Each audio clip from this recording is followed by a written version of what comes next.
رزق میں برکت کا ایک بہت بڑا ذریعہ شکر ہے۔ ارشاد فرمایا لَإِن شَكَرْتُمْ لَأَزِيدَنَّكُمْ، اگر تم شکر کرو گے وہ تمہیں اور زیادہ عطا کرے گا، اور اگر تم شکر نہیں کرو گے وَلَئِن كَفَرْتُمْ، کفران نعمت کرو گے، إِنَّ عَذَابِي لَشَدِيدٌ، تو پھر میرا عذاب بڑا سخت ہے۔ رزق کے اضافے کا ایک اور بہت بڑا سبب انفاق فی سبیل اللہ ہے۔ اللہ فرماتا ہے جو تم خرچ کرتے ہو تو جو چیز تم نے نکال دی اس کی جگہ اللہ تمہیں اور عطا کر دیتا ہے۔ بعض کا ہمارا یہ ہوتا ہے کہ کوئی آدمی مالی بحران میں آ گیا تو وہ کرتا کیا ہے کہ جو راہ خدا میں دینے کا کھاتا تھا پہلے اسے کلوز کرتا ہے، یہ فلاں مدرسے کو دیتے ہو یہ بھی بند کر دو، یہ مسجد کو دیتے ہو یہ بھی بند کر دو، یہ فلاں غریب کو دیتے ہو یہ بھی بند کرو، حالات ٹائٹ ہو گئے ہیں۔ لیکن 5 گاڑیاں ہیں تو 2 گاڑیوں پہ گزارا کر لیا جائے، پیٹرول بچے، یہ نہیں ہو سکتا۔ گھر کے لچھن وہی ہیں لیکن بند کہاں سے کیا؟ جہاں سے رزق آنا تھا۔ ہمیں تو یہ حکم دیا ہے جب رزق تنگ ہونے لگے صدقہ دے کے رب سے کاروبار کر لو، صدقے سے تمہارے رزق میں اضافہ ہوگا۔ یہ رب کا وعدہ ہے اور اللہ کے وعدے جھوٹے نہیں ہو سکتے۔ رزق کی برکت کا ایک اور بہت بڑا ذریعہ النکاح ہے۔ فرمایا اگر تم نکاح کرو گے تم فقیر ہو وہ تمہیں غنی کر دے گا۔ لوگ کہتے ہیں بچہ پیروں پہ کھڑا ہو لے تو پھر نکاح کریں گے، اللہ کہتا ہے تم نکاح کرو ہم پیروں پہ کھڑا کر دیں گے۔ ہمارا فلسفہ اپنا ہے، اس کا حکم اپنا ہے۔ وہ کہتا ہے ابھی تو یہ اپنے لیے نہیں کماتا تو جو آئے گی اس کو کہاں سے کھلائے گا؟ میاں جس نے آنا ہے اس نے اپنا رزق لے کے آنا ہے۔ تو بچوں کی شادیاں کرو، اگر وہ جوان ہو گئے رزق نصیب ہوگا۔ اپنے اہل خانہ کو نماز کے حکم دینے سے رزق بڑھتا ہے، کیونکہ جو صبح کا وقت ہوتا ہے یہ رزق کے بٹنے کا وقت ہوتا ہے، اور جس گھر میں صبح کے وقت لوگ سوئے ہوئے ہوتے ہیں وہاں بے برکتیاں ہوتی ہیں۔ تو طلوع فجر سے لے کر کے طلوع آفتاب تک اپنی اولاد کو، بیوی کو، بچوں کو نہ سونے دیں۔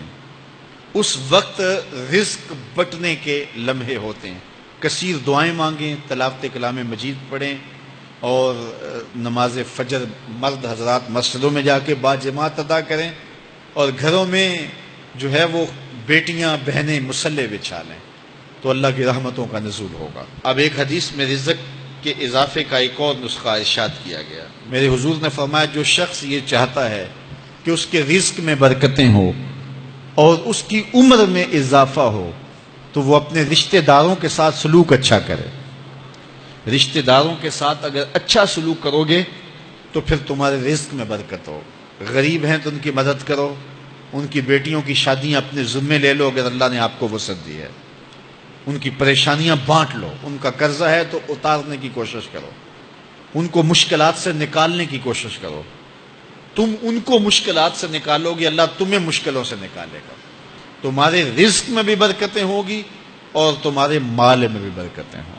فرمایا بہتر صدقہ وہ ہے جو ناراض غریب رشتہ دار کو دیا جائے۔ اگر وہ پھنس گیا ہے، مجبور ہے، ناراض ہے، تو اس کو اگر دیں گے تمہارا نفس اس میں شامل نہیں ہوگا، تو یہ افضل صدقہ ہے جو ہر صورت میں قبول ہی قبول ہے۔